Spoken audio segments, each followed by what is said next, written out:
Hello, my name is Andi Pratama, 25 years old, and I've been a Gojek delivery driver in Kebumen for 2 years. I deliver food, packages, anything to make ends meet for my family. Kebumen is a small town, but it has places that make your hair stand on end, especially at night. Goa Jatijajar is one of them. I often pass by there during the day, delivering to tourists or snacks, but at night, I avoid it. But that night, everything changed. It was around late 2023, raining heavily since the afternoon. I was exhausted, my shift almost over, but suddenly a notification popped up on the app, an order for 2 portions of nasi goreng with extra fried eggs and super spicy sambal. Destination, Goa Jatijajar Gate near the guard post. Customer's name, Pak Budi, 11 p.m. I thought, who orders food to a cave at this hour? Maybe some reckless tourists camping or something. The pay was decent, 50,000 rupees for a 15-kilometer trip, so I accepted. I picked up the food from a nearby stall, put it in my thermal bag, and hit the road on my motorbike. The way there was pitch black. The rain made the asphalt slippery, and my bike's headlight only lit up right in front. On both sides, flooded rice fields and swaying trees like they were angry. I sang quietly to myself to shake off the fear, but an uneasy feeling started creeping in, like something was following me from behind, but when I checked the mirror, nothing.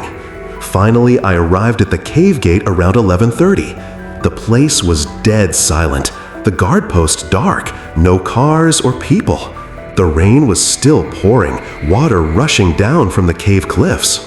I turned off the engine and shouted, "Pak Budi, your nasi goreng is here." No answer, just the sound of rain and dripping water from inside the cave. I tried calling the customer's number, but the signal was completely gone. My phone, which usually had full bars, suddenly showed no service, and the battery dropped from 85% to 20% in seconds. Super weird. I thought maybe Pak Budi was inside the cave, exploring or something. I grabbed a small flashlight from my jacket pocket, turned it on, and slowly walked toward the cave entrance. My food bag was slung over my shoulder, already starting to cool from the rain. As soon as I stepped in, the air changed. Bone-chilling cold, super humid like sweat from a dead person. The smell of wet earth mixed with something fishy, making me nauseous. Stalactites overhead dripped steadily, the sound tick-tick-tick like a bomb timer. I shone the light on the walls, seeing green moss and weird rock formations that looked like screaming faces. I kept calling, "Pak, where are you?" But the response? Whispers. Soft at first, like wind, but gradually clearer. "Andi, Andi, come here."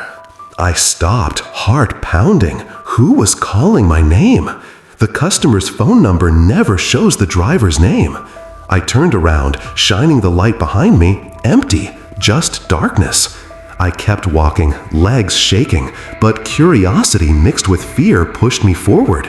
Suddenly, a cold gust from behind, and a hand, ice cold, dry like snakeskin, grabbing my right shoulder.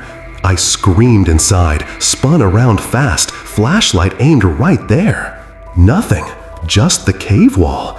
But when I looked again, on the wall I'd just illuminated, there was a fresh scratch, brand new, like made with long nails. It read, "Go back or join us." The letters slanted like written in panic. I panicked for real. The food bag dropped, nasi goreng spilling into the muddy ground.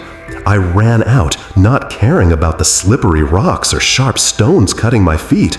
From behind, the whispers turned into soft laughter, many voices, like people mocking my fear.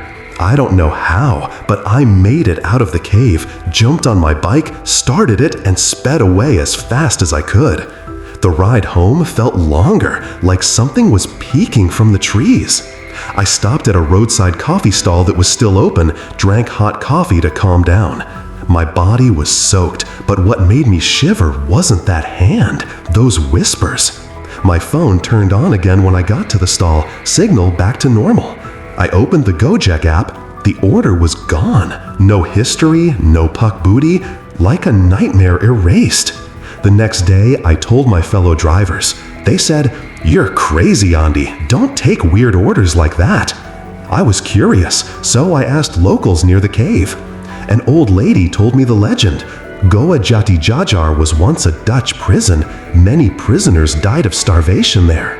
There was one prisoner named Budi who vanished mysteriously, said to be taken by the cave guardians, ancient beings that watch over lost souls. They like to call people through messages or voices to get company. Since then, I never take night orders again, especially near the cave. But every heavy rain, I still hear faint whispers in my ear. Andi, join us. That's my experience. If you're a driver in haunted areas, be careful. Not all orders are just about food. Hello, my name is Rina Susanti, 28 years old, a housewife who also sells online and works as a Grab food rider in Semarang. I started this gig 2 years ago to help pay for my children's schooling.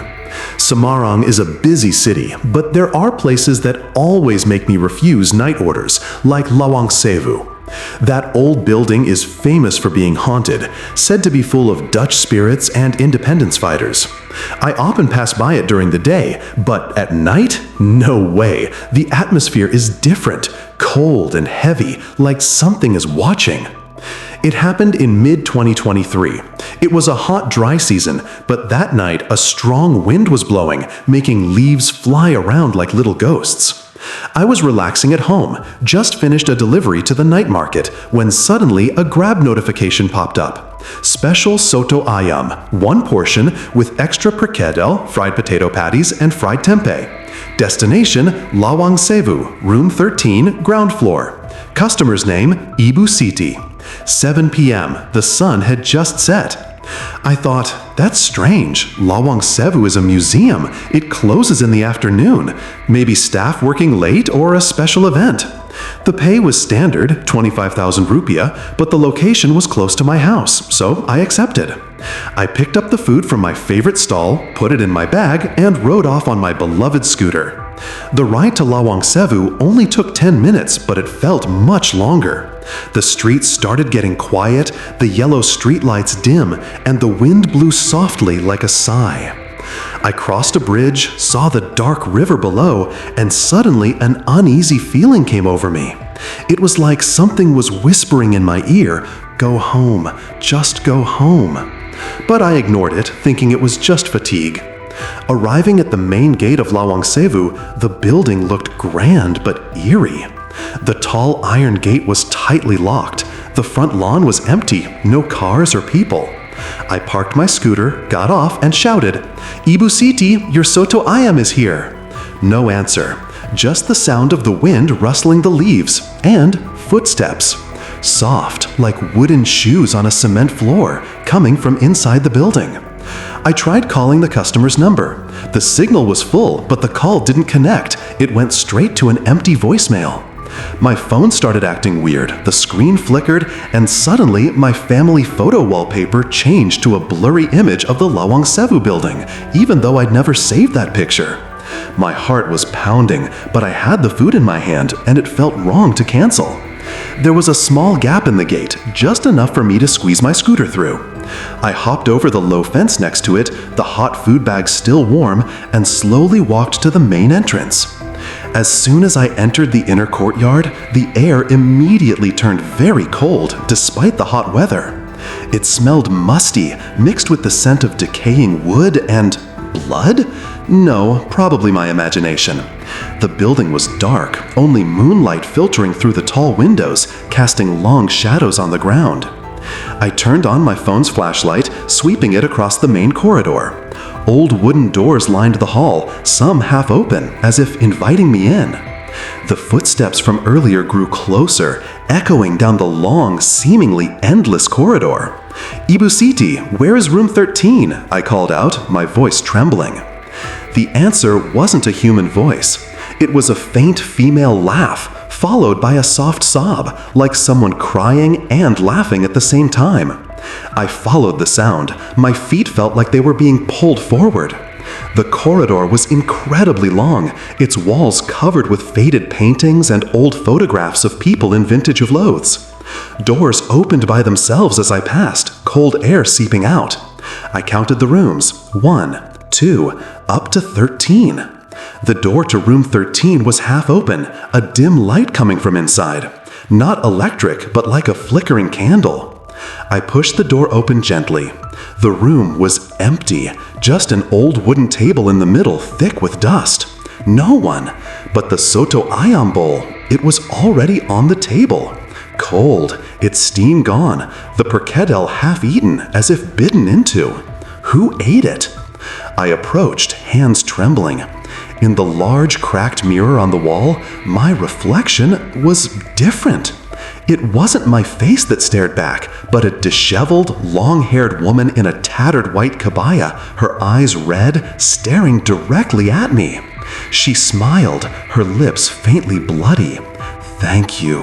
The soto was delicious. I screamed, backing away, falling to the floor. My head spun, the world spinning around me. The crying grew louder. The doors in the corridor slammed open and shut violently, as if angry. I don't remember how, but when I came to, I was outside the fence, my scooter still parked, the food bag gone. My body was covered in dust, but there were no injuries. My phone was full of notifications from Grab. Order completed, 5-star rating. Thank you, Ibu Siti. The customer's account? Completely gone, no history. I went home trembling, told my husband, and he said I must have dreamt it. But the next day, I checked Semarang's online forums. Many similar stories, people disappearing in Lawang Sewu, the ghost of a Dutch woman who starved during the Japanese occupation. Her name was Siti, they said, and she liked to order food through dreams or apps, but she was never satisfied. Since then, I only deliver during the day, never near old buildings again. Every night when the wind blows strong outside, I hear a faint laugh outside my window. More soto, Ibu? That's my experience. To all female drivers like me, be careful with strange orders. Not all customers are just hungry in the usual way. Hello, my name is Budi Chayono, 32 years old, and I'm a Shopee food delivery driver in Banyuwangi. I'm married with one child, so I work hard for them. The Banyuwangi area is unique, with beautiful beaches and mountains, but also forests that are still very wild, one of which is Alas Purwo. This forest is known to be haunted, said to be a gateway to the spirit world, a gathering place for jinn and supernatural beings.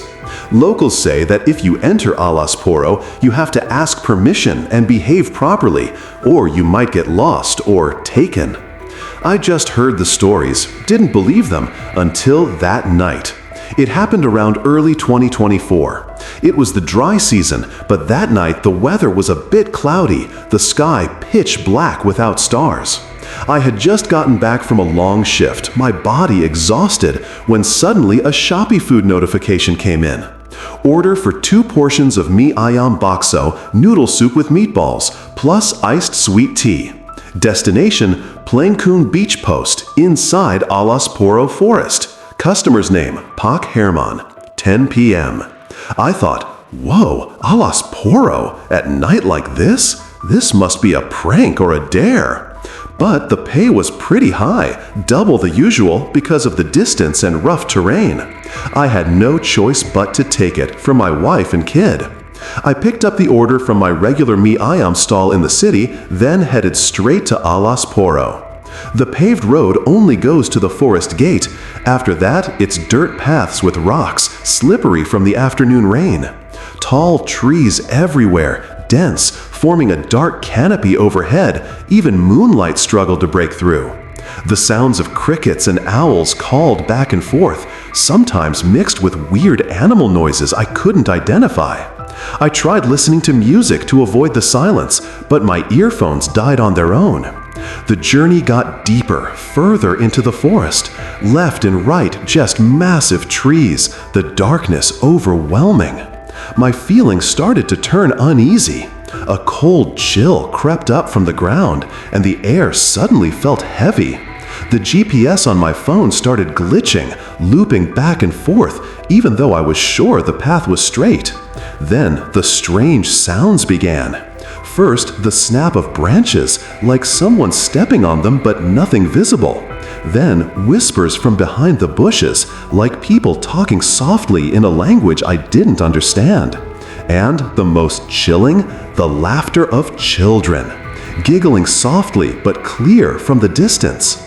I tried to ignore it, focusing on the road.